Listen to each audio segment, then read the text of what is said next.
The broadcast is now starting. All attendees are in listen-only mode.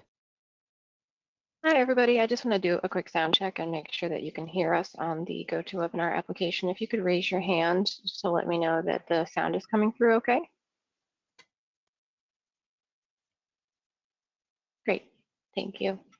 Thank you for joining us for 5 Steps to a Successful OSDBU Meeting. Before we start, I'll just briefly cover who we are at Virginia PTAC as a sponsored program of George Mason University. My name is Elizabeth Torrens, and I'm the Operations Manager of the Virginia Procurement Technical Assistance Center. We provide technical assistance and training to both small and large business about federal, state, and local government contracting topics.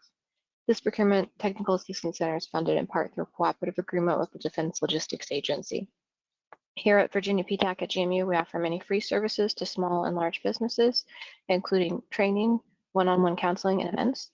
In addition to the free counseling that we offer our Virginia-based clients, we offer an inexpensive subscription bid match service, also called BMS. For more information about that, you can take a look at our website. Primary takeaway I want you to understand is that our events and training are free and open to anyone, but the one-on-one counseling and bid match services are limited to our official clients, those Virginia-based government contractors in our region. If you understand that, then you understand how to utilize our services. PTACs are regional or statewide with over 94 of them nationally, so you'll have a local PTAC who can offer help if you're looking for one-on-one counsel. For more information, I'd encourage you to familiarize yourself with our website at virginiaptac.org or visit aptac-us.org and find your local PTAC. I'm going to hand the reins over to MJ, who will cover the housekeeping and introduce your instructor today, and I'll be here for taking attendance and if anyone has any questions at the end. Okay. Thank you for joining the webinar to hear Bob Rogers speak about the 5 steps to a successful OSDBU meeting. My name is MJ. I'm here to get the webinar started. Some things we wanted to mention are that all of your lines are muted, so we won't be able to hear you. However, if you have questions at any point during the webinar, you can type your question in the GoToWebinar control panel's question box and then hit send. And Bob and I will be able to see your questions and we can address them one by one during his talk. If you can't see the questions box, it's most likely collapsed, and to see it, you click on the triangle to the left of the word questions to open the dialog box. And you'll need to hit the send button for the instructor to see your question. We'll stop periodically to answer questions, but it may not be right away. So please type your questions with enough context so that the instructor can follow up afterward as needed if we don't get them addressed during class. Here's another URL I'm going to put into the chat box, which is a video link that'll walk you through the GoToWebinar features. So feel free to click on it to view the video if you want to learn more about using the software. This webinar will be recorded. However, the recording will not be made available, so please take good notes. Before we start, some housekeeping notes. First, the slides are available to attendees in the handout section. It's also posted as a PDF on the eCenter where you signed up and attached to the bottom of the event description. You do have to be logged in to see it, but you can use the auto login link in your reminder email that was sent a little less than an hour ago as a shortcut to get there. I'll include a link for the instructions into the chat. And lastly, we'll be taking attendance during the session, and slides will be made accessible when you're marked as attended. So now we wanted to learn more about our audience today, and to do so, we're going to take a quick poll. Please select your response from the options provided on your screen. Let's put the question up here. So the first question, how long have you been in business? You can select one of the following: 6 months or less, a year or less, 2 years or less, or 2 or more years.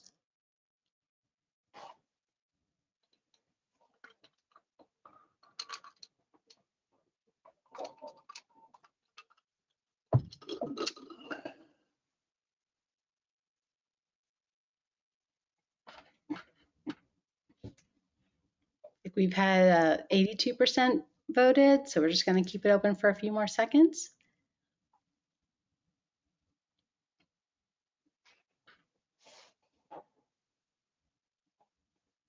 Okay, I'm going to close the poll in 3, 2, 1. Looks like 6% have been in business for 6 months or less, 6% a year or less, 12% for 2 years or less, and 76% for 2 or more years. And the next question, how many employees do you have, including part-time? You can select one of the following: 1 to 2, 2 to 5, 5 to 10, or 10 or more.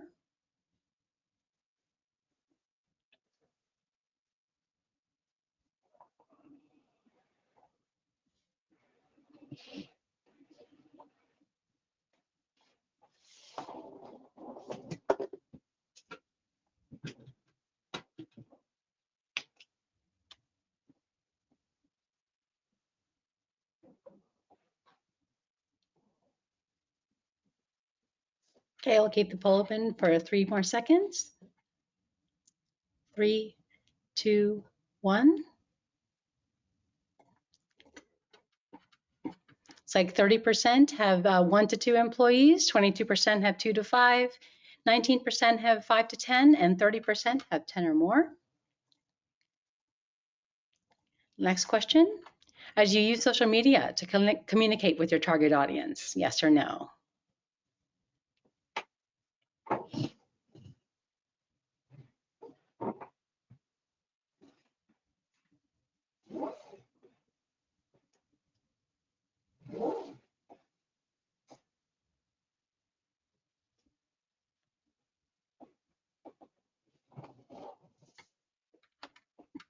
Okay, I'm going to close the poll in 3, 2, 1. Looks like 45% do use social media to communicate with the target audience and 55% do not. And the last question, do you currently have a website, yes or no?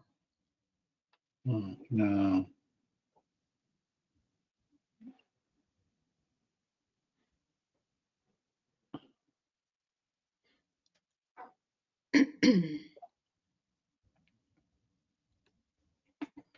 Okay, I'm going to close the poll in 3, 2, 1.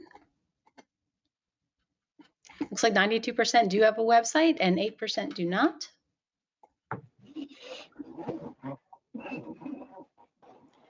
So thank you for taking part in the poll, and now I'm going to introduce our speaker, Bob Rogers. Bob started and ran a government contracting business for 30 years, which he sold in 2015. He was number 250 of Inc. magazine's top 500 rankings of the fastest growing privately held companies in the United States. He's won over $100 million in government contracts, and WSI Digital Solutions is his 5th business. He has a BS in engineering from the United States Air Force Academy, an MBA from Washington University in St. Louis, Missouri, and is an OPM graduate of Harvard Business School. He was also the Dean of Business for Stratford University and an adjunct professor at Northern Virginia Community College. You can get more advice and tips on social selling and digital marketing by following Bob's company page on LinkedIn. And I'll share those links and contact information in the chat. Bob will be speaking today until 12, and I'll turn it over to him now.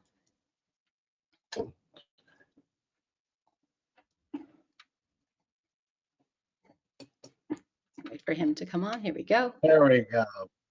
Sorry about that, a little slow on the camera. Good morning, good afternoon, good evening to you all, wherever you are. Thank you, MJ, for that great introduction and for facilitating those poll questions, which gives me an idea of the sophistication of the audience that I have here, which is pretty sophisticated. As you know, I'm Bob Rogers, and I want to welcome you as my new friend to Mr. Rogers' Digital Neighborhood. This session is scheduled for 90 minutes, so I'll be pausing several times to answer your questions. However, if you think of something that you need answering immediately, please don't hesitate to put it in the question tab. All right, so COVID-19 has changed the nature of work within the federal government and how it contracts with small business. Now more than ever, small businesses need to learn how to contract, engage with, and make presentations to OSDBUs. OSDBUs stands for the Office of Small Disadvantaged Business Utilization. In today's topic, we'll discuss the 5 keys to a successful OSDBU meeting. By law, every agency in the federal government must have an OSDBU to assist small and disadvantaged businesses to obtain work from their agency. However, like anything else, it takes planning and research to prepare for a successful meeting with your OSDBU. We discussed the 5 keys you need to make sure that you make a good impression during your first meeting. So, as you can see from the agenda slide, here's the topics we're going to talk about. First of all, we need to step back and take a look and understand what the COVID impact is on GovCon marketing. Let me give you a spoiler alert. The old face-to-face rules no longer are valid. Secondly, we'll talk about appreciating how the OSDBU can help a small government contractor. Third, we'll talk about creating content on your website that targets your agency's needs. We'll talk about maintaining social media visibility. And lastly, we'll talk specifically about the steps you need to prepare for an OSDBU meeting. Next slide, please. Now, luckily, We have a research and consulting company based in Northern Virginia that tracks and monitors government contract marketing behavior every year. Hinge Marketing is one of the most respected companies globally, researching professional services firms in the federal government market. I'm going to take you through their findings in their 2021 report. The most crucial conclusion you should reach after seeing this research is that the old ways of finding, engaging, and contracting with the government customers are over. Next slide. So this slide is a quick overview that shows how many companies were impacted by COVID-19. The chart shows that 53% of all GovCons say they were negatively impacted by the pandemic. 52% said the business development and the hiring processes were the most heavily impacted. And 45% said COVID disrupted their communications both internally and externally. These impacts called for a response to the pandemic disruption. Let's see what the successful firms did to mitigate the effects. Next slide. So in 2020, government contractors dramatically increased the amount of research to their target markets, the federal government. The number of companies that said that they did market research increased from 34% to 48%. And also these companies increased the frequency they researched every quarter from 41 to 62%. So not only are they doing more research, they're doing it more often. So we'll talk more about the importance of this research in the next section when we discuss how to get how the OSDBUs help small businesses. Next slide, please. Also in 2020, government contractors significantly increased the percentage of revenue they dedicated to marketing. The rate increased from a normal rate, which is more like what you see every year, 8%, somewhere between 5 and 10% is normal, to 20%. Why such a huge jump? Well, traditionally, government contract marketing is face-to-face, right? Face-to-face networking, association memberships, conferences, industry days. In 2020, forced many firms to rethink the entire marketing strategy. For some, that meant taking an entirely new approach to digital infrastructure. Smaller firms tended to spend a higher proportion of their revenue on marketing and business development. It's a paradox in entrepreneurship that you actually have to spend more in a down period than in an up period. But those that don't heed to this paradox are likely to not succeed. Next slide, please. So let's take a look at lead generation. Historically, the proportion of new business leads generated from digital sources, websites, email, social media, digital advertising, has been low for government contractors, particularly since Hinge does research on other industries, 5 other industries to be specific, and GovCons tend to be at the low end of lead generation. Not anymore. Those days are over. Leads from digital sources have surged an eye-popping 45% in just 1 year. The previous year, they only generated 27%. That means that almost half of the leads and new opportunities that GovCons are getting are from digital marketing.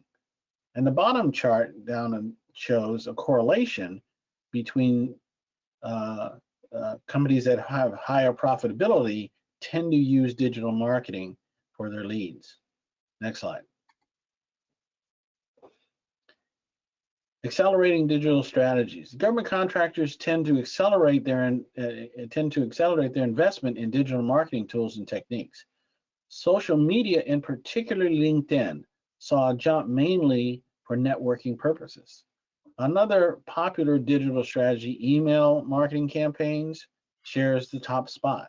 So social media and email marketing are the 2 primary ways in which government contractors are using digital marketing to reach their target audience. Promoting through thought leadership on social media is also important. Webinars, writing blogs, and also podcasts, so forth and so on. But these are increasing every year. We'll discuss social media in more detail. We have a whole section on that later on. Next slide, please. So the last slide in this series is giving an overview and a background of what is going on in our industry is the impact on remote work. Government contractors comprise a wide range of industries and work situations, some more flexible than others. Now that these businesses have had a chance to adapt to the pandemic restrictions, some may never fully return to their old marketplace arrangements. 18.5% of government contractors plan to downsize their office space or reduce overhead and adopt a more flexible work from home culture. More than 1 in 3 surveyed respondents said their organizations have already introduced or plan to introduce part-time or fully remote work. The bottom line of this whole section of slides that I just told you is that if you want to reach your target audience inside or outside your office, you need to do it digitally. Okay? So I'm going to pause right here before we get to the next section and see if anybody has any questions. No questions yet, Bob. No questions yet? Okay, so everybody's with me. Feel free to move forward. So we're going to go into the next section. All right, let's talk about the OSDBU. That's what we're here to talk about. Every federal agency has an OSDBU. Your first task is to understand the mission of the OSDBU that you want to visit. To help me understand and to look inside an OSDBU and what it does, I've asked a good friend and colleague, Anna Ehrman.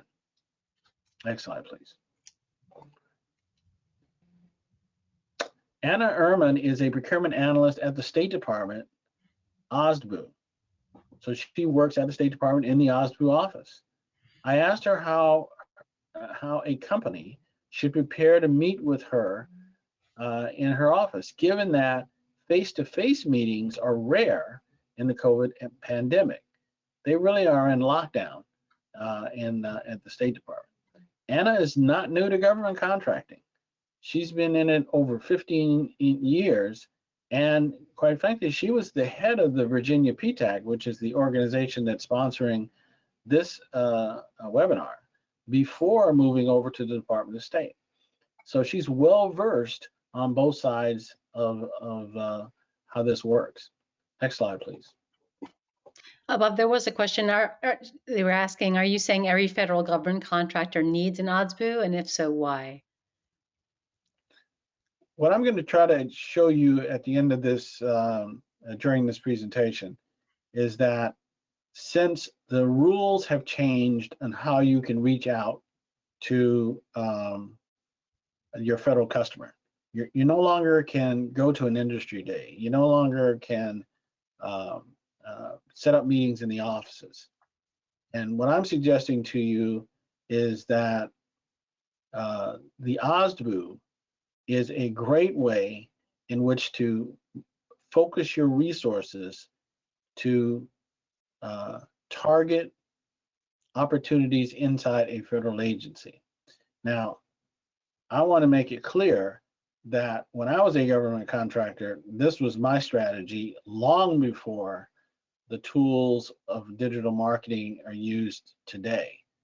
In today's world, I think it's tailor-made to target the OSDBU first. I'm not saying don't go to the agency if you have contacts or if you want to contact them directly. What I am saying to you is that the OSDBU is here to help you. And if you understand how to work with the OSDBU, you're going to have, in my opinion, better luck.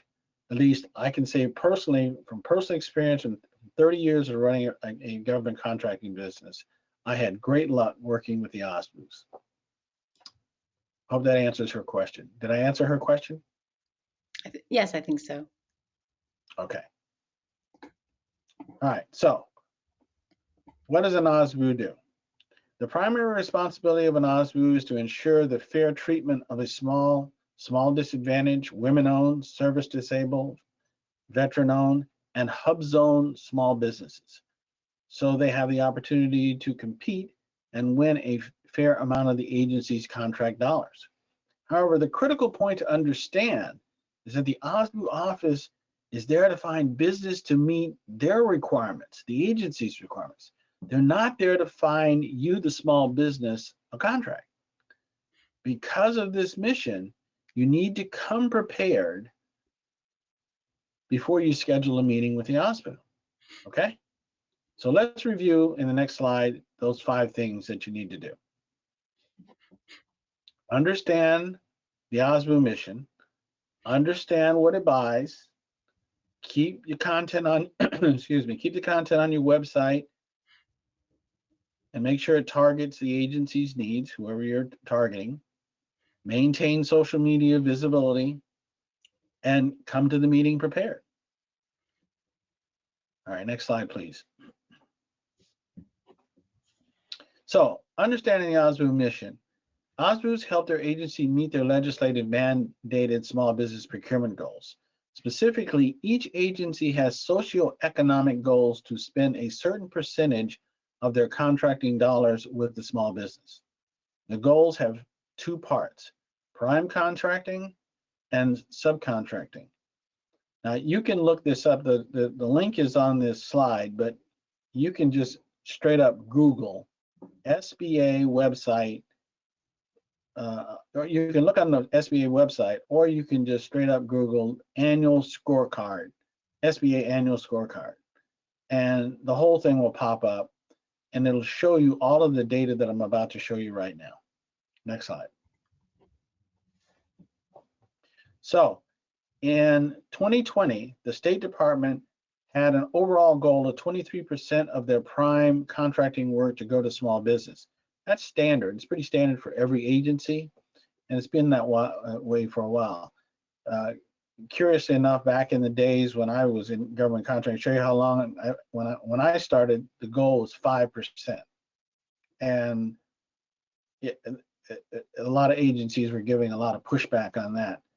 Today, most agencies understand the importance of and the significance of doing business with small businesses. So that's pretty standard, 23% across the board. Also, they had a subcontractor goal of 29%. They exceeded both goals by doing 26 and 38 respectively, 26 prime, 38 subcontracting. They also exceeded the OSDBU's compliance score, which is a complex mix of who you did business with and your NACE codes and so forth and so on. They got the maximum score of 20%. And then, incredibly, they received a grade of A+ because their overall score was 122. So the way that the scoring goes is if you get 100, you get A, and if you get somewhere around 100, if you get over 120, you get an A+. So the State Department is an excellent agency to talk about how OSDBUs work. Okay, next slide, please. So, contractor responsibility. The State Department does an excellent job of educating prospective contractors to do business with them. However, just because you are certified under one of these disadvantaged categories, it doesn't mean that your products and services are suitable for the State Department. Moreover, Anna has expressed that it's not the OSDBU's job to find a contract for you. I've already covered that with you. You must do your homework. Then you must come prepared to discuss how your company can help the State Department accomplish this mission. So let's take a deeper dive into what an agency buys in the next slide.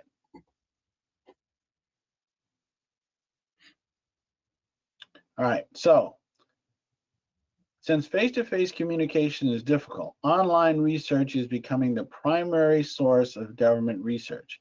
Early in this presentation, and then in the previous section, I showed you a slide by Hinge Marketing, indicating how government contract research has increased dramatically over the past year. This slide shows you what those companies were researching. The biggest clue about what an agency buys is reading about its mission on its website. The State Department is all about foreign service. They deal with global issues ranging from arms control to health diplomacy to refugees. Naturally, most of their work is outside the US. Your company should be prepared to demonstrate an understanding of this mission. Now, I'm here talking about State Department because I want to give you a deep dive into one agency. But you would have to do all of these steps that I'm talking about, no matter which agency you're targeting. The State Department has 46 bureaus, and they purchase almost any product or service you can imagine. However, the best way to see what they are planning to buy in the future is to research what they've already bought in the past, because most of their requirements are ongoing. Okay, so to review the agency's forecast for planned acquisitions in the future, you need to look at their procurement plan. Every OSBU has a procurement plan. If you want to find the State Department procurement forecast, Google procurement forecast U.S. State Department, and it'll pop up and give you a whole series of contracts that are going to come up. Also, you need to stay on top of FedBiz Ops. You all know this. Those of you, it seems like most of you have been in business for more than 2 years, so you already know this. You need to just be familiar with what's going on in your industry. And finally, you should do a review of the information in the Dynamic Small Business Search, the DSBS database. The DSBS database combines data from the SAM system, which is in the SAM beta award stage, beta.org stage right now, and information that you put in manually. Agency project management, procurement, agency project managers and procurement officers look at this. They're looking for quality assurance standards, they're looking for number of employees, they're looking for revenues, they're looking for capabilities, they're looking for certifications. And what they really want to know is, are you in one of those above mentioned socioeconomic categories? So that they have a sense of whether or not you qualify for their procurements. If you don't have the resources, because this is quite a lot to monitor, and believe me, I know what you guys are feeling when you try to keep up with all of this information. It can be overwhelming. So if you don't have somebody on staff, it's better to try to hire somebody on a consulting basis to conduct this research for you and to make sure that you have the information on the target agencies that you're looking at, and that this agency, this individual has some knowledge of the agency or has some credibility with them. So that would be the ideal situation. Okay. Okay, so I think we're going to pause right here and ask if we have any questions, because we covered a very, very important. Stephen McLean just mentioned that SAM is no longer beta. No other questions. Thank you. Thank you for the clarification.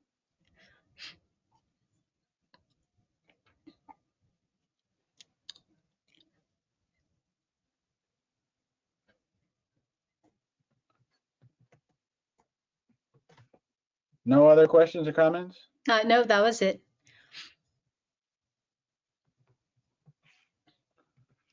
Okay. Let's talk about websites, because one of the things that's happened in our country, in the world, quite frankly, is that when people in the government come to make decisions or decide to meet with you, they already know who you are. And I'm going to go through in detail the fact that they look at your website and they look at your social media properties. And it's not the way it used to be in the old days when I rolled in and made a presentation to an OSDBU or to a project manager. It's your customers already know you before you get there. So developing a high-performing website is extremely important. So let's go to the next slide.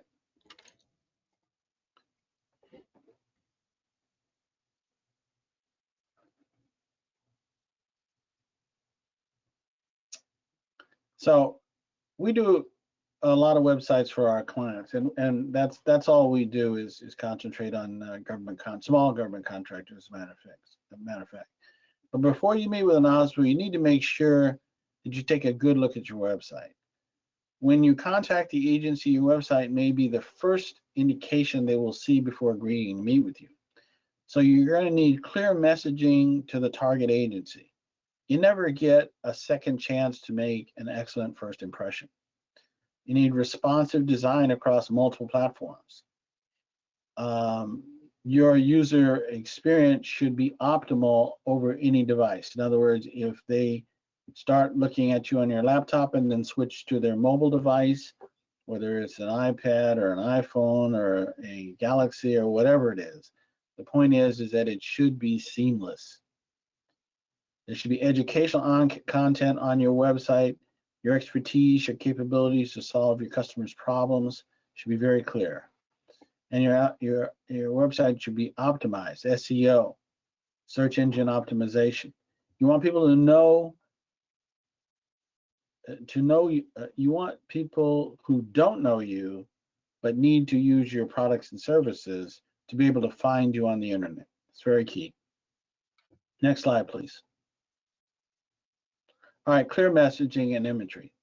Potential customers want to see your website. 81% of the buyers view your website to find out what you do and how you can solve their problems. The imagery is extremely important.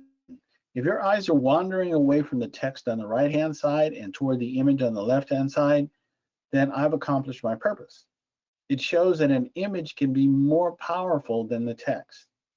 The image should support the text, however, and if you can, try to use original photos which shows a more authentic you.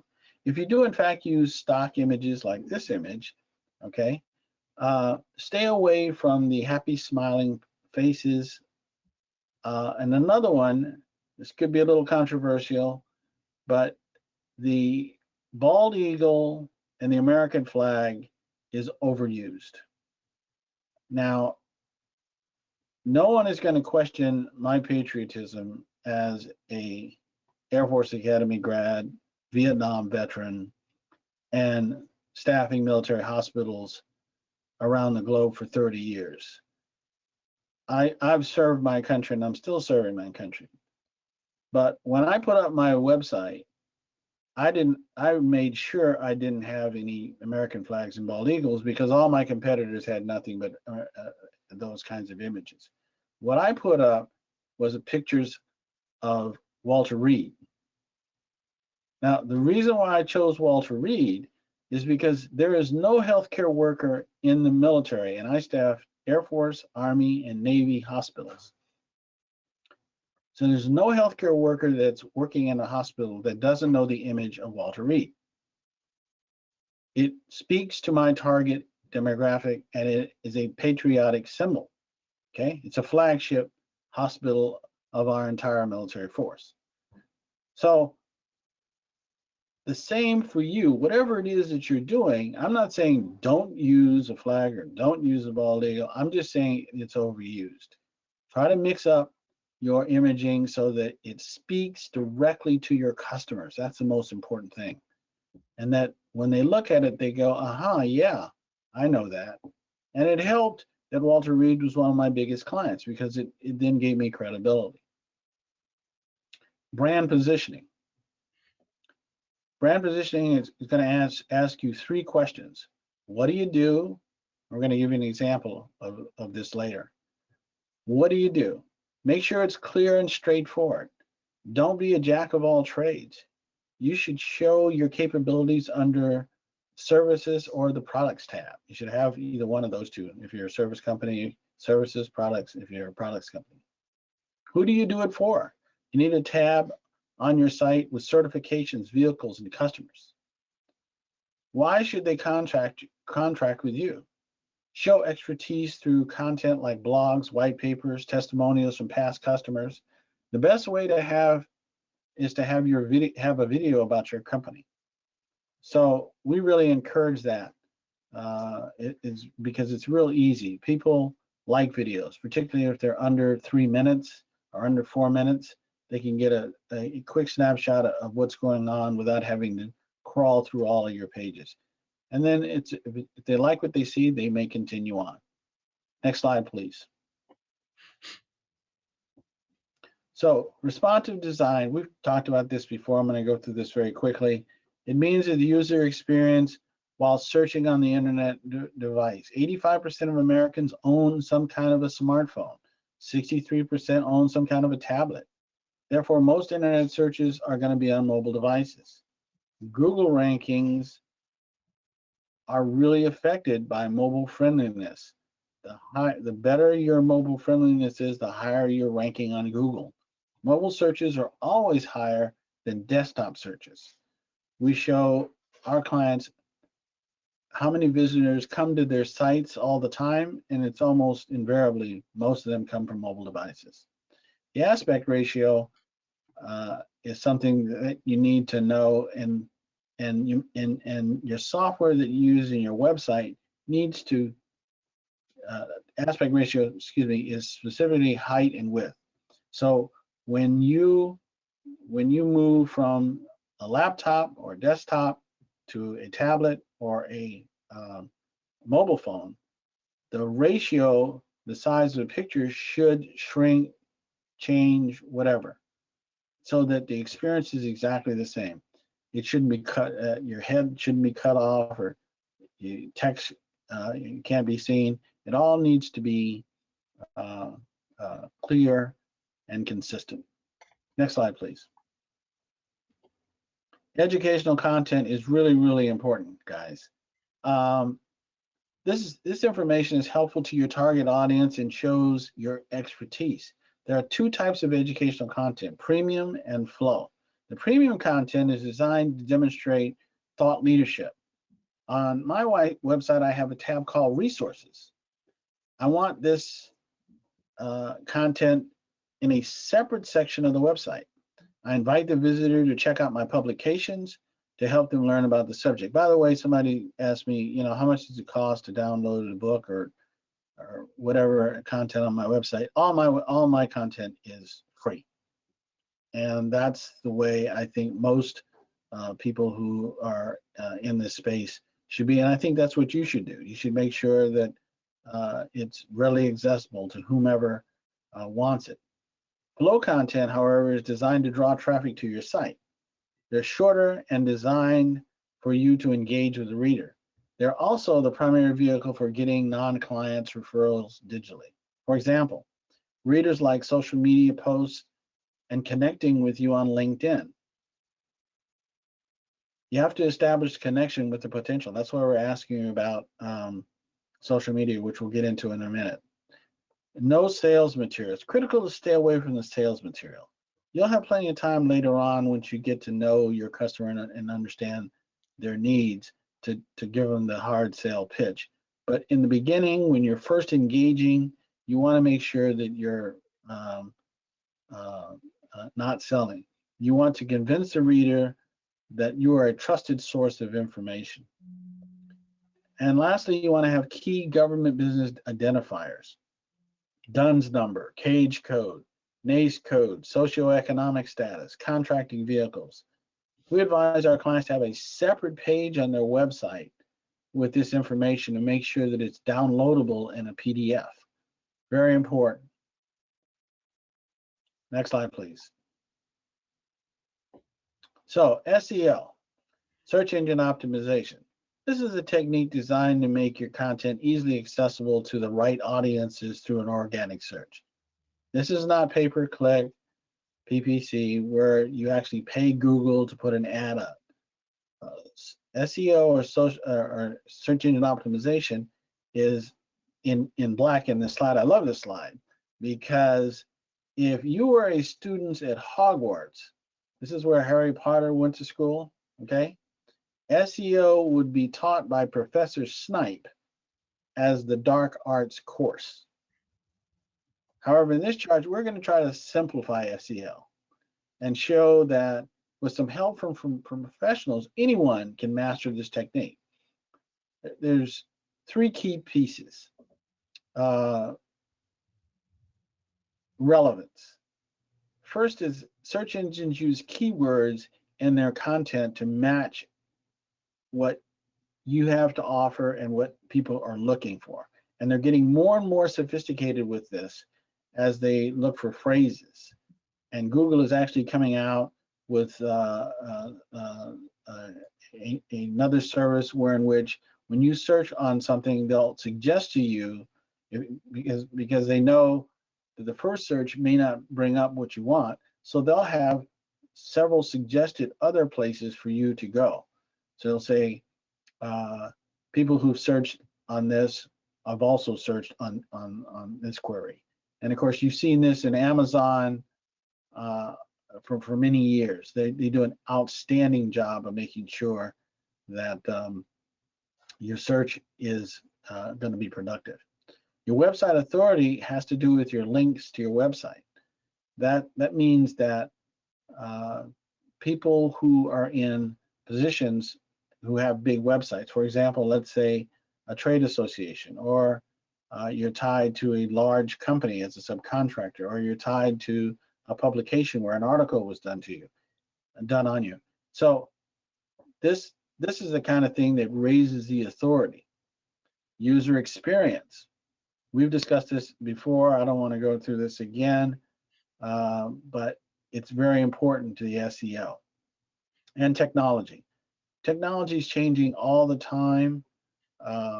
We all have to upgrade the operating systems of our devices, laptops, mobiles, whatever. Well, same thing with searches. Search is continually evolving, continually upgrading. So you have to make sure that your website, in fact, can allow Google to crawl easily across. You don't want your website to be clunky, hard to navigate, or anything like that. Okay, so let me show you some examples of what I'm talking about. All right, so this is a slide where one of our clients, so we did one of our clients, and we designed this to be visually appealing so that a search engine optimization with the latest technology. The site answers the following three questions. What do you do? So right off the bat on the left-hand side is the cover page. And it says information technology, healthcare, and professional services company. So the reader knows instantaneously this is what my client does. Then to go further, we have a blue, black, and red panels, which gives a summary of each one of these three services. And when you click those, it takes you to other landing pages, which goes into more detail of the subcategories. Okay, so that's the what do you do? Who do you do it for?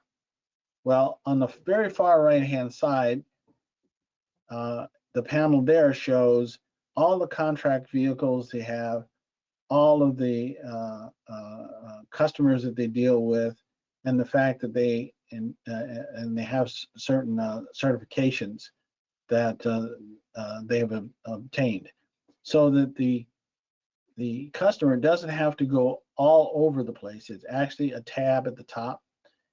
You click on that and it drops down and it's downloadable. And so it's very easy to find out who this company works for and how a government agency can contract with you. And then lastly, and probably most importantly, is why should they contract with you? And this is the most critical question to answer on the website. After clicking on the blue tab on the first page, you have 3 service offerings. We've highlighted one, networking and information security. It discusses the capability, addresses the client's concerns, demonstrate how their services can solve their problems. And it goes through that in detail. So that's an example of how we think you build a high-performing website. And this website is high-performing. It gets a lot of hits on its website. So I'm going to stop here and see if we have any more questions. 2 about OSBU. One question from Justin, what does the OSBU help with? He said, we learned what they don't do. What do they help with? Yes.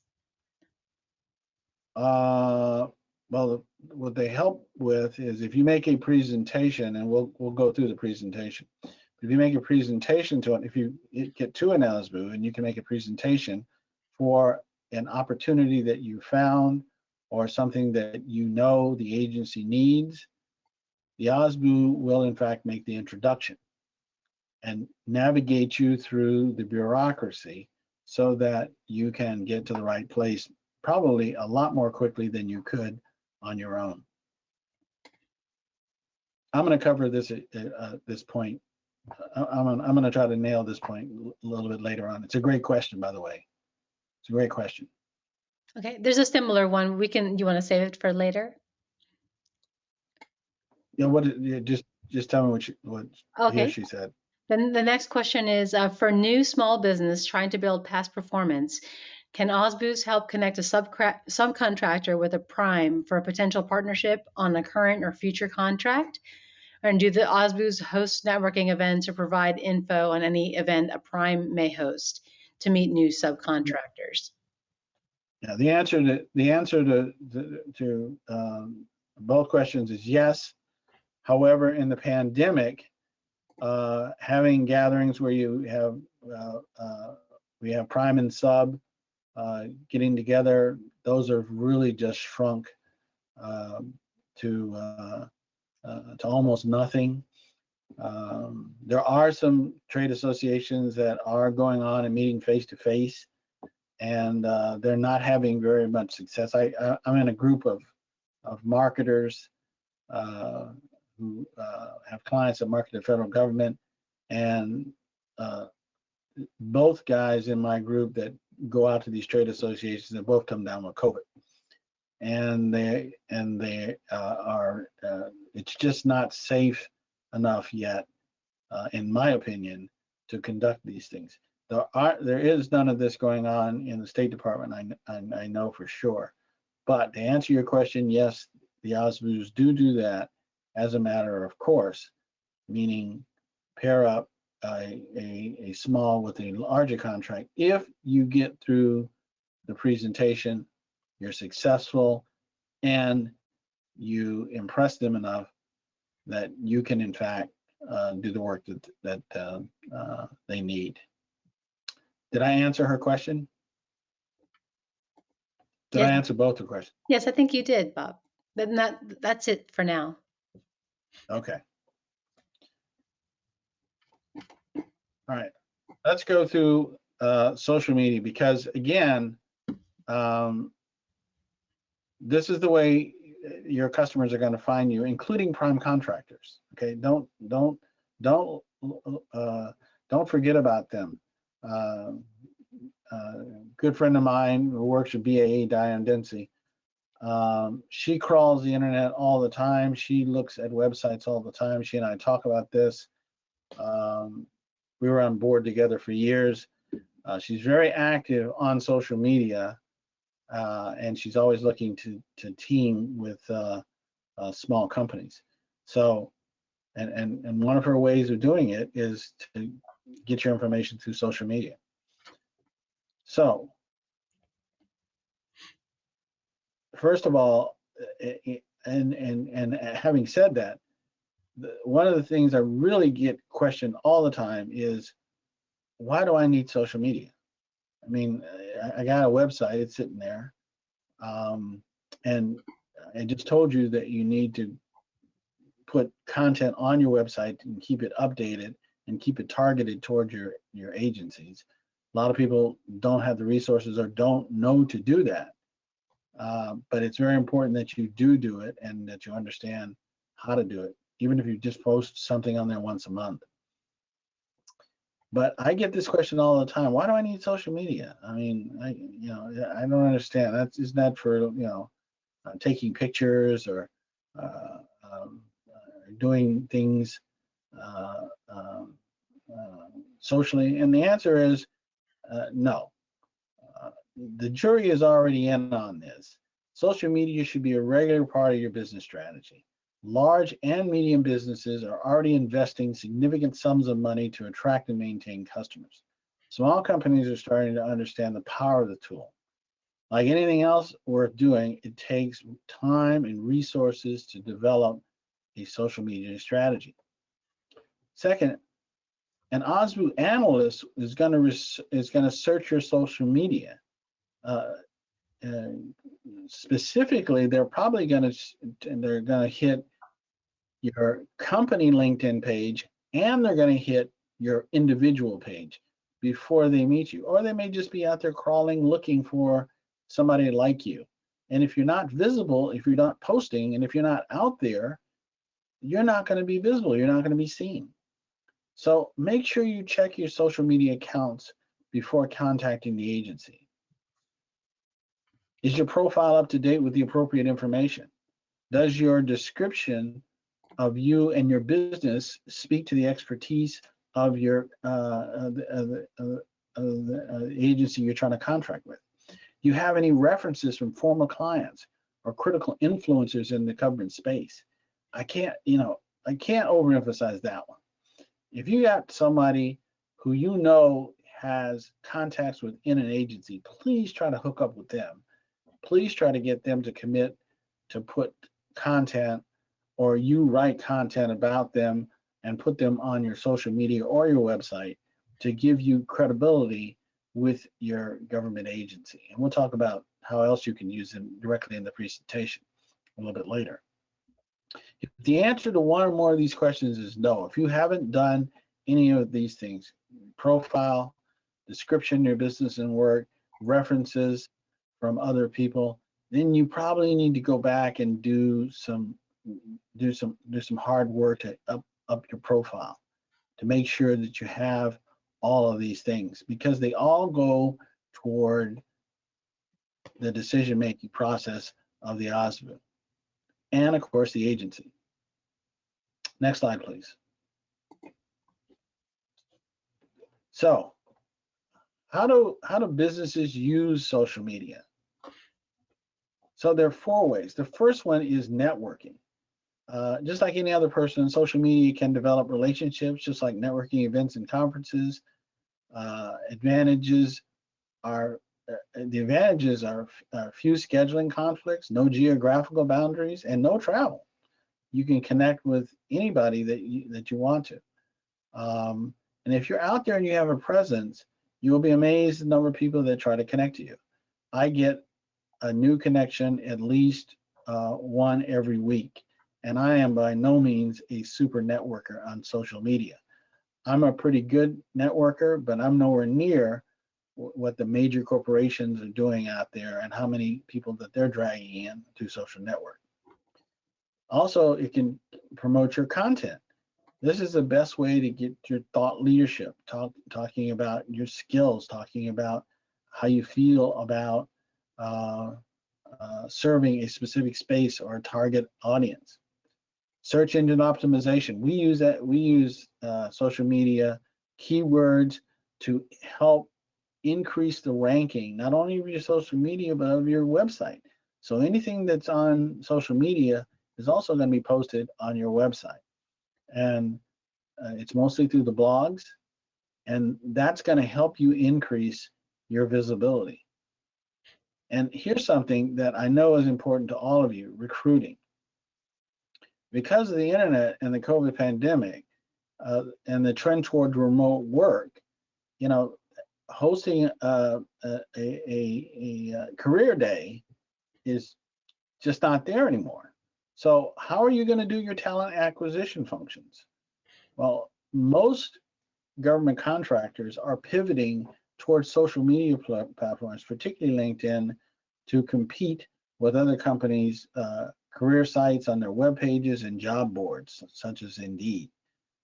And you're just like any other company if you can put good material on your social media. You can see here in this slide that LinkedIn is the preferred social media platform for B2B and B2G. And I use both of those because it's not just important for you to connect with the government. It's also important for you to connect with people inside your industry, whether they're just thought leaders or whether they're potential prime contractors or whether they're potential employees or whether they're potential teaming partners.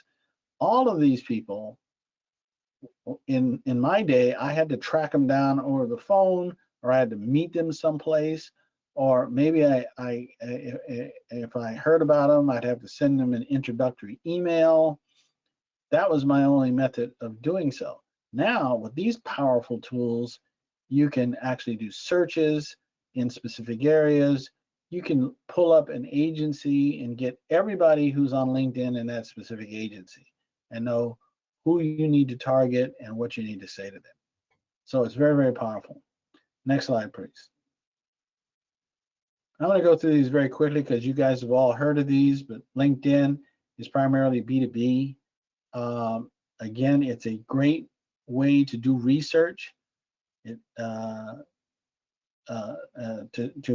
find out your target audience. Make sure your professional page has a professional, your profile has a professional image of you and a good description. Next slide, please. Twitter. Twitter is used by everybody. It's not, you have cons, private business, educational institutions, athletes, entertainers, politicians, Twitter, everybody is on Twitter. So if you're not on Twitter and you're not following somebody on Twitter, you won't be able to keep up with the trends and a lot of stuff that goes on. You'd be amazed if you're not on Twitter and you get on Twitter, you can see an enormous amount of data and research that's on Twitter and it's available to you. You can pack a lot in 280 characters, and the images that go with it is really important. Next slide, please. Facebook is always used by everyone, but it's not the preferred method, but it is the 800-pound gorilla of social media. It is far larger in size than any other social media platform, so therefore you cannot ignore it. We don't necessarily, unless our clients are in a B2C business, have a business to customer platform, we don't necessarily advise that they do a lot on Facebook, but there is nothing wrong with having a Facebook presence and promoting your thought leadership on your Facebook account. Last slide in this area. YouTube. Now, it may surprise you to know that with the exception of the Google search, YouTube is the second most searched platform out here. It's amazing. It has come from nowhere to where analysts when Google first started, YouTube was a lost leader. In other words, they weren't making money. It's hard to believe that. It's hard to believe that analysts and people were telling Google to shut YouTube down because it just wasn't making enough money. Now it's just unbelievable. You can get almost any kind of information that you want. All your videos, you can get your own videos on there. We have a video channel for all of our content, but it really is a tremendous tool. Last slide. Okay, so here are some social media posts that will from one of our clients. This is one client, and her company is on LinkedIn, Twitter, and Facebook. And please note that these images support the message that she's trying to display in each one. She also has prominently displayed in your logo, although it's kind of cut off in the one on the left, but there's a logo there that shows who the company is. This company has 2,000, it's a small business, okay? It's a small business in North Carolina, and it has 2,000 LinkedIn followers and over 500 visitors to their website. However, before we entered a social media campaign, she had 500 LinkedIn followers and less than 200 visitors. So we more than doubled both of her platforms. But it's based on the fact that we have really given a lot of attention to keywords and using the kinds of techniques to make her visible on the internet. And so she gets calls and she gets a lot of information and she gets a lot of inquiries about her services. And that's where you want to be in the government space. Okay? All right, I'll stop there. Any other questions? There are some. Will a federal government contractor be out of compliance if they don't work with an OSDBU? No, not at all. No, you don't. It's your choice whether to work with an OSDBU or not. I'm here advocating that you do, but there's no legal requirement that you have to. I'm just trying to share with you from 30 years of government contracting how to get in the door faster in this pandemic era. If we were in the pandemic era, we'd be talking about a different method of getting into seeing an OSDBU. But because we're in this pandemic, we need to deal with the elephant in the room. And the elephant in the room is that we no longer have face-to-face communications. How are we doing on time? Are we?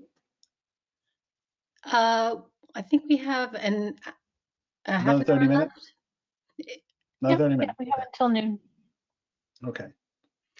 The next question, if you're a large contractor but have not worked with a particular agency, will an OSDBU introduce you to small contractors currently in an agency?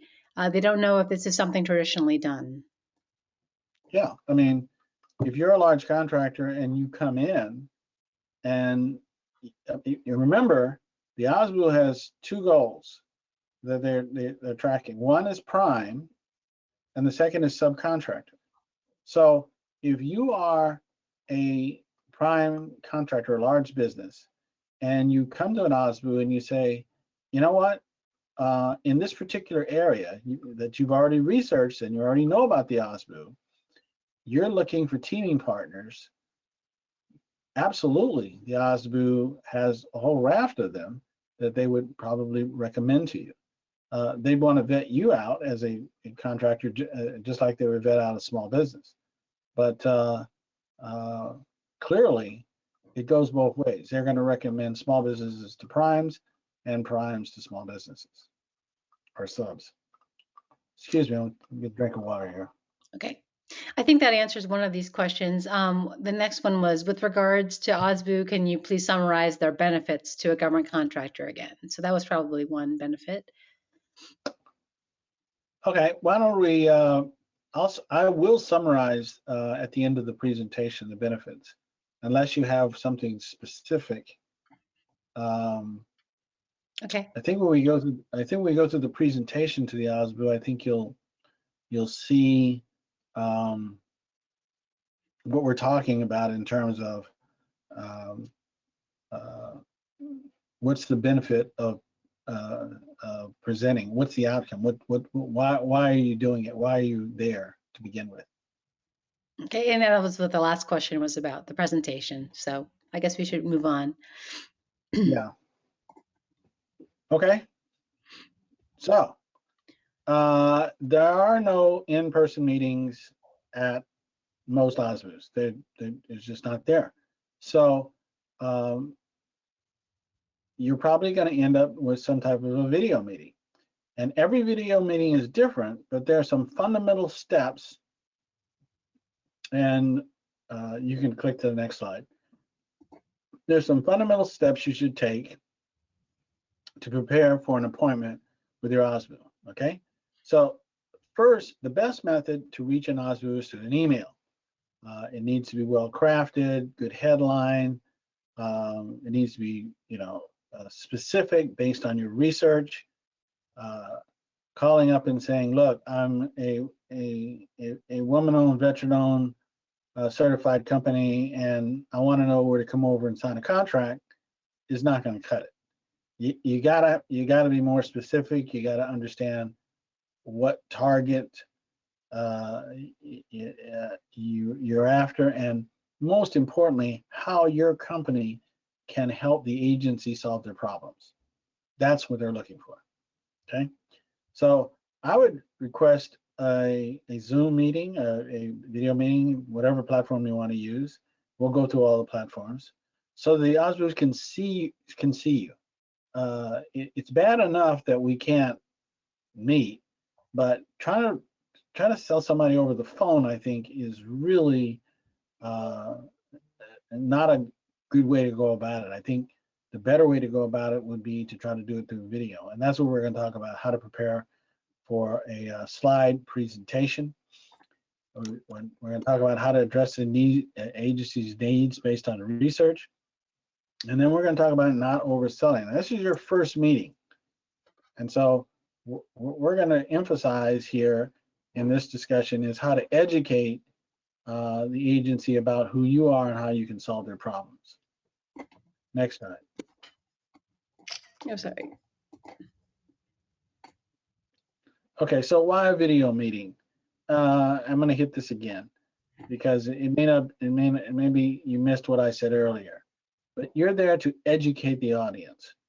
Who are you and how can you help them?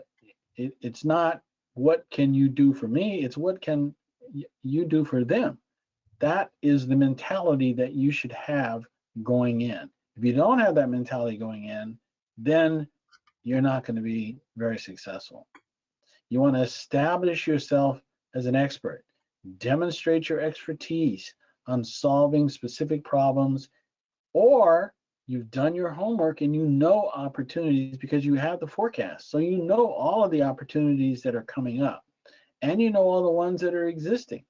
So demonstrate that you've done some work and that you in fact have a genuine interest and background and knowledge of the agency. And here is what the purpose of the first meeting is. The purpose of the first meeting is to secure the next meeting. I'll say it again. The purpose of the first meeting is to secure the next meeting. Don't end the meeting without asking for a follow-up meeting with the program people, the procurement people, or anyone in the discussion that you were able to identify as the next person that you should meet to go through your journey. So let me give you a visual of what I'm talking about. Next slide, please. This is called the buyer's journey. You must understand the buyer's journey when you prepare for a presentation. Any buyer, no matter who they are, goes through 3 stages before they make a purchase. First is the awareness stage. The buyer becomes aware that they have a problem. The consideration stage is the buyer defines their problem and considers options to solve it. The decision stage is the buyer evaluates and decides on the right provider to administer the solution. So more than likely, your OSDBU is going to be in the awareness or the consideration stage of their journey. In other words, they're just starting to look at options to solve the problem to fill the requirement. They're not ready to buy yet. So please don't try to sell them in the meeting. They're not ready, okay? That's why it's a series of meetings to get you where you need to go. And we're just gonna, time does not permit me to go through all the meetings, So we're just going to focus on the first one. So after your presentation, you should focus on the needs of the agency. You should have some kind of a discussion. Ask questions that address the needs that relate to them and your capabilities. Try to find out their points of pain, where the agency is hurting. Ask questions that prompt them to discuss their needs in detail. Okay? That's how you're going to find out what's going on. I remember my very first contract that I got ever, the first big contract I ever got was in the Department of Army. It was from the Army's Medical Command, which is in Fort Sam Houston, Texas, not in the city of Houston, in the city of San Antonio. So I'm down there making a presentation, and I'm telling them all these great things about myself. And it's pretty clear that this is not going well because I am not talking to what they want to hear. So I stopped my presentation and said, you know, why don't I just take a second here and ask a couple questions to see where things are? And I start asking them, well, what is it you're really looking for? And what is it you're going to be doing in the coming months? This is way before the days when this information is publicly available and they tell you over the internet. And so I had to pull this out of them, and finally they started talking mostly among themselves about what their issues were.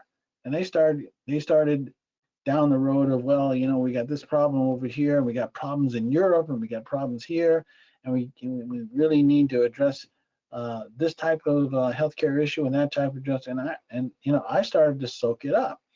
Well, comes out is what they really wanted was something completely different than what I thought they wanted. And so the idea was to get another meeting, which I did, to come back down and address those issues, and it eventually converted into a contract. But if you're not talking about what they need, you don't have an audience. Okay, next slide, please. All right, you may feel that the target audience is the OSDBU. It seems like a no-brainer, right? Well, you want to make a good impression on them. Your actual target audience is the project managers and the contracting officers that they'll introduce you to. Therefore, make sure that your presentation addresses the following three areas. Which area within the agency are you targeting? What is the specific prime contracting opportunity you want? Which company already doing business with the agency is a potential subcontracting opportunity for you? You want to make sure you come away with those answers, okay? Because the OSDBU is really a gatekeeper, but they're a great gatekeeper in that they can cut down on a tremendous amount of time to get to the right person. You could write 5 or 6 blogs and a whole bunch of social media stuff, which may or may not be read by the key person in the agency that you want to get to. But the OSDBU, the person working in the agency, knows exactly who you should be talking to. And so if you can convince the OSDBU to introduce you to the right person, that's your benefit. Remember, the OSDBU is evaluating you to determine if they want to risk their reputation and refer you to the buying office or the procurement office. That's what this is. It's an audition. Think of it as an audition, where in which if you get past this one, you get to the next one. And believe me, getting past the first one is the hardest. After you get past the first one, you should be able to move down the path pretty quickly. Okay, slide number 2 in this area. All right, so we're going to go through the first step. 1 was your target audience. Step 2 is choose a presenter. For some of you, choosing a presenter is a no-brainer. My name's on the door, so I give the presentations. What's the issue? Well, to make a great impression, I suggest you look at 2 criteria as a presenter. First, you want someone good on the camera. And secondly, you want someone who's a subject matter expert. Those qualities may or may not be you, with all due respect. If you have someone outside your company with contacts in the agency and is a subject matter expert, and or they may be the best person to give the presentation. Or you may have somebody on your staff who's a great presenter. Ask them to give the presentation. So there are a lot of different things to think about when you talk about the presenter. Remember, I'm not saying you can't get 2 meetings with an OSDBU, but you don't want to blow the first one. You want to make that good impression so you can get that second meeting. That's why you're there, to get that second meeting. Next slide, please. All right, so you want to select your meeting service. Here's another area where you may feel, well, that's a no-brainer. If you choose a friend's webcam free streaming service, you may want you may want to upgrade.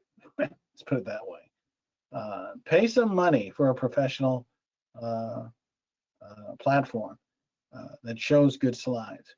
However, make sure that your current service is reliable and has good connectivity. Guys, I can't tell you, I had a panic this morning. I'll be honest with you. You can't see my setup here. I've got 3 screens in front of me. I've got a laptop, phone. I've got wires all over the place. And I got up this morning and I could not get on the internet. It happens. It happens. Finally, I was able to get on. But I have a lot of good technical support, a lot of people behind me to help me keep all of my apps and all of my meeting information, all my meeting technology sharp. All right, so next slide. So the third thing is you want to create a meeting outline. Don't try to go into the meeting and wing it. Draft an outline of what you're going to say. Put your presentation in an outline form or script out a presentation. Make sure you practice. I've conducted more presentations than I can remember, but occasionally I get lost. I lose my place. I stare at the camera with nothing to say. It happens to all of us. I don't know what the phenomena is, but it's just different. It's what, I've taught in classrooms for years and years and years, both in the civilians and to military personnel in the Boots to Business program, where I had face-to-face and, something was always going on and my mind could wander, particularly if you're standing on your feet for 2 days in a row like I was, and I could do that. But in a camera where you have an hour and a half, and your mind wanders, and it does, your mind tends to wander, that looks bad. So try to script it out so that if you do get in that situation, you can pop back pretty quickly. Next slide, please. Oops. So again, I said before, all presentations are different, but slides, but here's some tips for how to do a good presentation, either in PowerPoint, Keynote, or whatever it is you're using. Cover slide, okay? Try to use eye-catching image on the cover. Very important, eye-catching image with the title, date, and the presenter. If you use a facilitator like AJ, if you're lucky enough to have somebody like her, use that person to introduce you. It's very difficult for you to stand up and brag, or it looks like you're bragging when you start talking about yourself. Also, it looks more professional if somebody else comes on, sets a tone, tells what's going to happen, and introduces you. The slide content. Try to make your slides have 5 or less bullets, okay? You want as much white space as possible. It's your friend. A cluttered slide with all kinds of stuff bouncing around is hard for the eye to read. And then, of course, your concluding slides with the summary, your questions, and your contact information. And we'll talk about why you need all three of those in just a second. Next slide, please. Okay, it's showtime. Conducting the video meeting. All right, you're ready to give the presentation. So I suggest at least 2 people log into the meeting in 2 different locations. MJ and I have been doing this for years, and believe me, her internet has popped off. One day, my whole system went down. Somebody's got to be on there to keep the conversation going until the other one can get back up and going. So you always want to back up in case one person drops off. Ask for permission to record the presentation. This is important, and I'll show you why it's important later.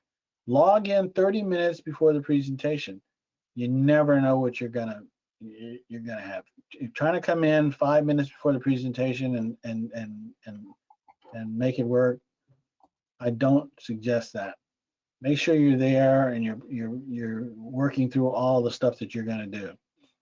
Choose all other, close all of the applications on your screen. You don't want a slide to go down, and then people are going to see what? The Facebook post that you have, the Call of Duty video game that you got going on. No, make sure you get all that stuff out of the way and you got nothing but a blank screen, right? And then, we all are at home these days, or most of us are at home. Try to eliminate the background noise. Luckily, it's just my spouse and I, and I'm at that time of my life, it's just the 2 of us in the house. But if you've got kids, hey, I understand, it happens to all of us. They make noise, they interrupt, or you got an animal that crawls across your laptop, your cats. I've seen that before. I saw a guy make a presentation where his cat literally walked across the front of his laptop and his camera. Now, I thought, whoa, check this out. I wonder what he's going to do. He was cool, he was calm, he didn't do anything. He just let the cat just walk by, didn't miss a beat, like nothing happened. So I'm not sure I would have done that. I think I probably would have tried to pick the cat up and move it off, but he was pretty cool about it. All right, last slide on this subject. So now here's something that's probably as important as the presentation itself. Consider the following 3 steps, okay? If you record the meeting, convert it and download it to a file and replay what is said. It's very important that you see yourself on camera and that you get an idea of what you look like to your audience. I do this periodically just to see, what I look like, and I try to make improvements. It's different, extremely different. When I only have a shoulders up view of myself, as opposed to you can see me walk up and down the aisle and I can look you in the eye. Back in days where I could shake your hand or actually get you to stand up and participate in a group session, that's not possible today. So, not everybody is comfortable with sitting in front of the camera. Send a follow-up email to the OSDBU summarizing all of the key points, and send them a copy of the slide presentation automatically. Okay? You always want to make sure you send the slide presentation. You guys are getting slide presentations of what I'm saying here. You should make sure that anybody that you give a presentation to in the government space, or a potential teaming partner or prime or sub or whatever, gets a copy of your presentation. And then ask the OSDBU if they like a copy of the video, because if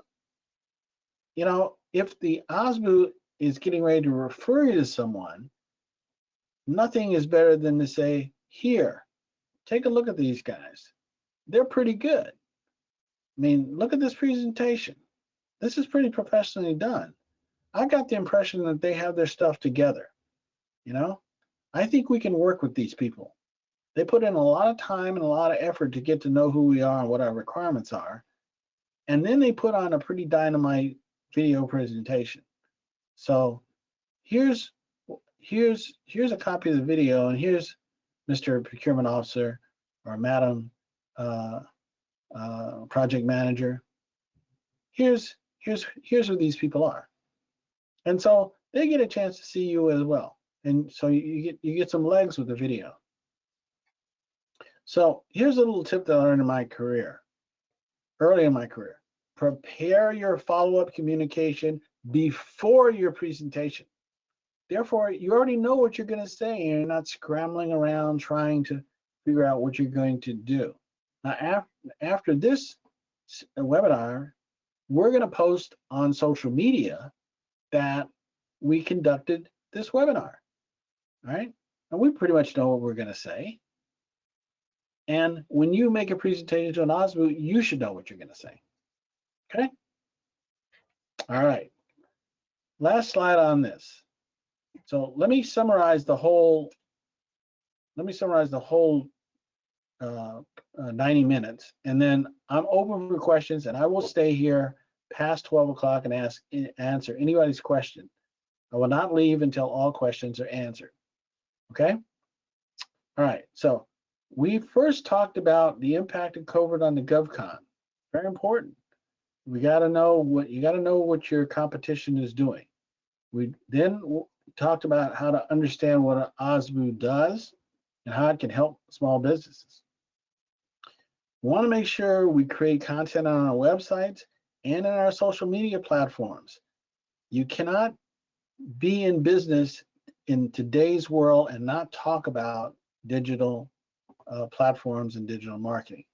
You're gonna get left behind. It's only gonna accelerate. Even after the pandemic, we're not gonna fully go back to the meet and greet model that we had before. There's always gonna be either a hybrid or just a preferable online way of communicating. And then last, we went through the details of how to make a presentation to an OSDBU. All right, I'm going to close out. I'm done. I really appreciate the opportunity that the PTAC has given me to give you my thoughts and views on working with an OSDBU. I hope something I said here was helpful to all of you, and I'm now open for questions. Thank you very much. Before MJ covers questions, I do want to make a note for those of you who want to pencil it on your calendars. We're working with the State Department, ANA, and ISOA to put on an event on April 28th. The registration page isn't available yet, but if anyone wants to put that on their calendar, it actually will be, at the moment, it's being organized as in-person only. So they do still exist. And I'm sure virtual will be a backup option, but they're not going with hybrid on that.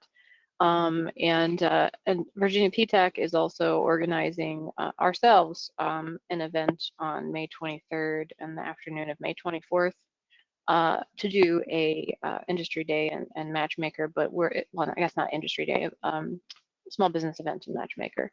And that will be planned as a hybrid event in Arlington.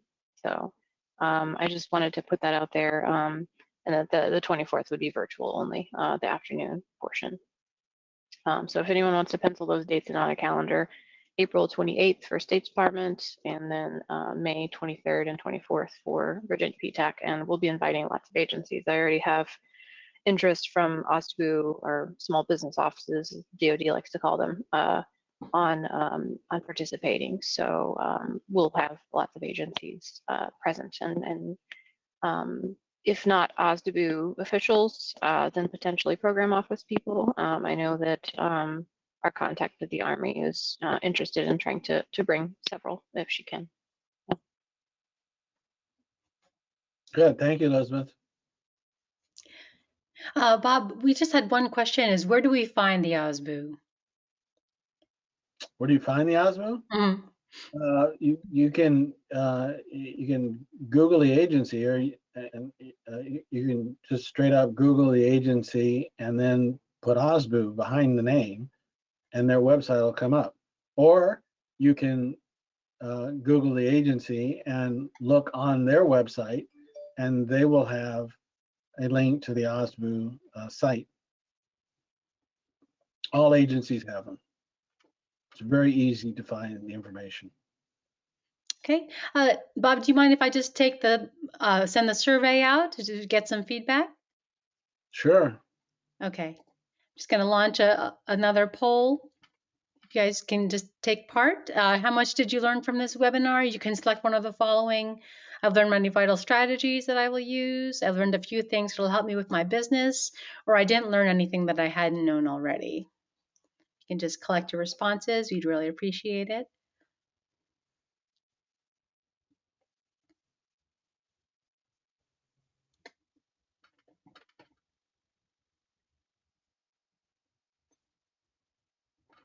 Okay, I'm going to close the poll.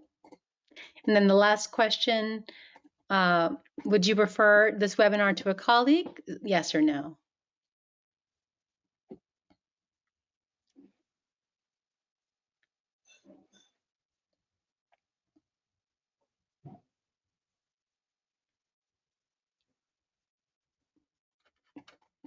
Okay, I'm going to close the poll in 3, 2, 1. Okay, and then back to our questions. Let me just go through here.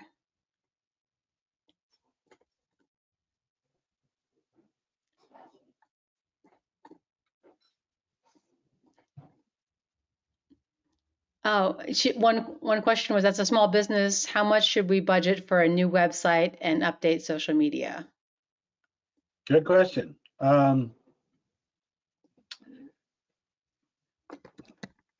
You know, there are all kinds of websites, small, sophisticated.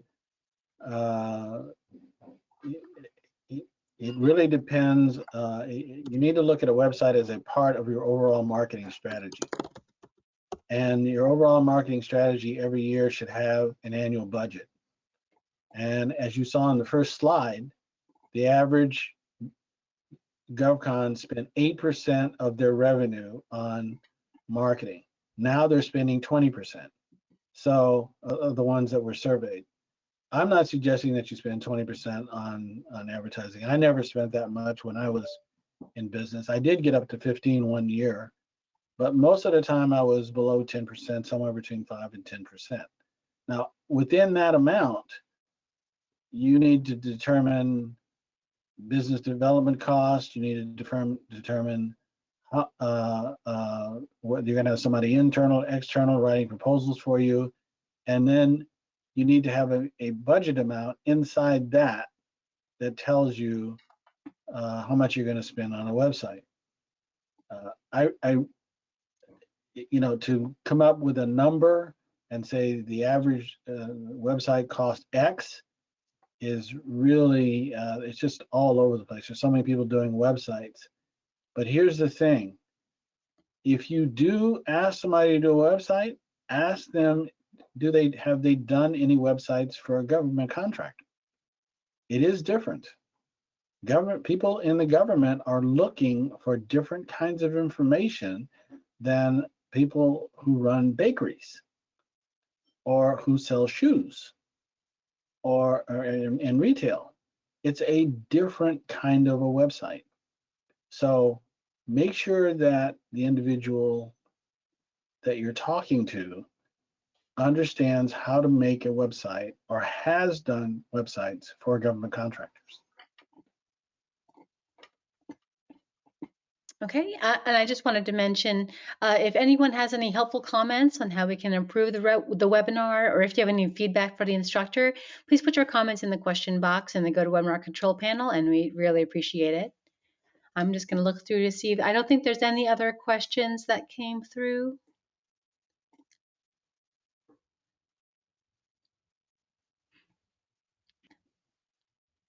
I think we covered all the questions. And if anyone wants to raise their hand and ask a question verbally, you can. Oh, you got Tasha. Let me see if you got a microphone, Dasha. You can go ahead.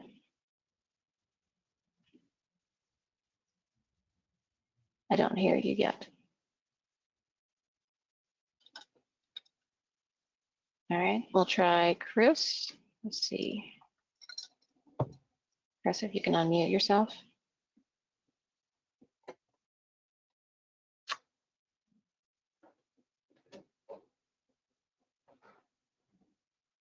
Does yourself muted, Chris? Okay, there we go. Great presentation. Thanks, Bob, for that. Sure. So this is more from a large company perspective and really just wanted to solidify the approach. So we want to break into a new agency where we don't have any current business. It sounds like from what I gathered from the presentation, a good next step might be to meet with the OSDBU for a capabilities brief. And then as part of that, a follow-up item would be to ask for a list of smalls to consider doing some contracting work with. Does that make sense in terms of next steps? Yeah, absolutely. I think you're on the right track there. Make sure you come in with a specific area within the agency that you're targeting. If you're able to identify some contracts, or you have a vehicle and you're trying to get the agency to use the vehicle to contract with you, that's a strategy. But clearly, the OSDBUs are great gatekeepers and people that you want to get introduced to. They can cut down on the time a great deal, and they can ferret out the people who they consider good fits and doing good work versus the people who don't. So what you would get in your research is a list of contractors or a list of contracts, but then they would be able to tell you, if you asked them, or if you had particularly the second meeting or with them, who's a good fit for me, what company would work better now that you know me and now that you understand how I can help you. Which one of these small businesses is the best fit for me? Yeah, absolutely. I think your approach is dead on. Great. Thank you. Appreciate it. Appreciate the question. I have another Chris, the other Chris on the call today, who had a hand up. No, okay, maybe not. All right, I don't know if Dasha was able to get, here we go, presentation slides was the question. So yes, MJ will be sending me the slides after we get off, and I'll have them posted to the e-center here shortly. But attendance is taken. When I have the report pulled, any stragglers that I missed, I'll get you added as well. So once you see the, well, I'm going to go ahead and send the survey email out right away, but if you get a survey email again later today, and you don't get one right away, that means that I might have missed you. So just go ahead and just give me about an hour. MJ, you should have them to me right away, right? Yes. They're also available in the handout section, and then go to webinar control panel if you want to click on that, Dasha. Great. All right. Thank you. Is that it? I think that's it. I think that was all the questions. Yeah. Okay, well, on behalf of, you want to close out? You want me to close out? Yeah, you can go ahead, Bob. I think people online know how to contact their PTAC counselor, and they can email us at ptac@gmu.edu if they have any questions. And if you never visited the PTAC and never taken any of their classes, I took a bunch of PTAC classes when I was a government contractor. Very helpful agency. I'm very happy to be able now to in a give back position where instead of sitting in the classroom listening, and by the way, they have classes that I'm very interested in that I attend. and want to attend. Yes. Our instructors learn from each other all the time. Yeah, absolutely, absolutely. You never stop learning in this game. So I mean, they've got some great speakers with some very, very good information. So take advantage of it. Take advantage. It's free. I mean, the price is right. Thank you. I appreciate the plug, Bob. Well, thank you, Bob and MJ. We really appreciate the time that you've taken out today, and look forward to having you back. Right. Thank Take care, guys. you. All right. Bye-bye. Bye-bye. Bye.